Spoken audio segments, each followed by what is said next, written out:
Hello guys, मैं हूं अभिशांक। हम पढ़े थे मटेरियल साइंस और मटेरियल साइंस की सीरीज में गाइस इस वीडियो में हम क्रिस्टल्स क्या होते हैं ये पढ़ेंगे और क्रिस्टल्स की स्टडी क्यों इंपॉर्टेंट है हम ये पढ़ेंगे।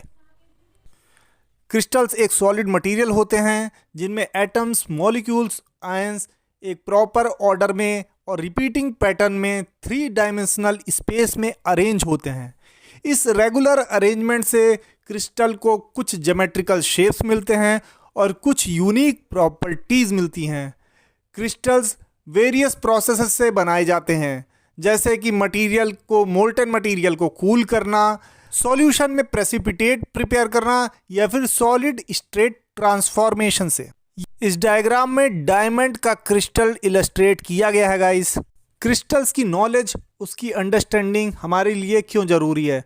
हमें मटेरियल साइंस का पता चलता है। अगर हम क्रिस्टल्स के बारे में जानते हैं तो हमें मटेरियल के साइंस के पीछे का पता चलता है कि मटेरियल, कोई पर्टिकुलर मटेरियल है, उसकी जो प्रॉपर्टीज़ है उसके पीछे के क्या रीजंस हैं।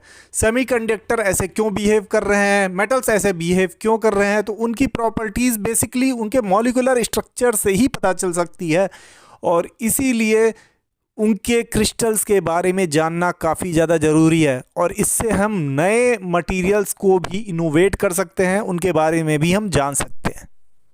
अगर केमिस्ट्री की फील्ड की बात करें तो क्रिस्टलोग्राफी की स्टडी से हमारी केमिकल बॉन्डिंग की अंडरस्टैंडिंग अच्छी होती है। केमिकल बॉन्डिंग की फील्ड में हमें ज़्यादा नॉलेज होती है, जिससे हम नए केमिकल का इनोवेशन कर सकते हैं, नए केमिकल डेवलप कर सकते हैं।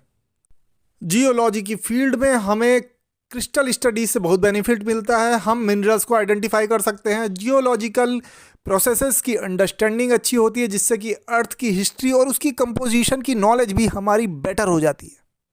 क्रिस्टल्स की भी यूनिक फिजिकल प्रॉपर्टीज़ होती है, जिससे ये बहुत महत्वपूर्ण हो जाता है कि अगर हमें पीजो इलेक्ट्रिसिटी को समझना है, फेरोमैग्नेटिज्म को समझना है या फिर किसी मटेरियल के ऑप्टिकल बिहेवियर को समझना है तो हमें क्रिस्टल की नॉलेज होनी चाहिए।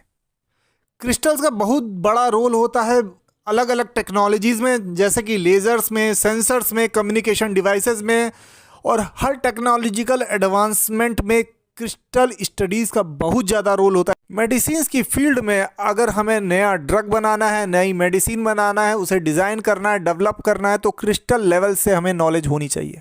एनर्जी की फील्ड में बहुत सारे रिसर्चेस हो रहे हैं, बैटरीज बनाई जा रही हैं, सोलर सेल्स बनाए जा रहे हैं, और इन्हें डेवलप करने के लिए, डिज़ाइन करने के लिए क्रिस्टल लेवल से नॉलेज की ज़रूरत पड़ती है।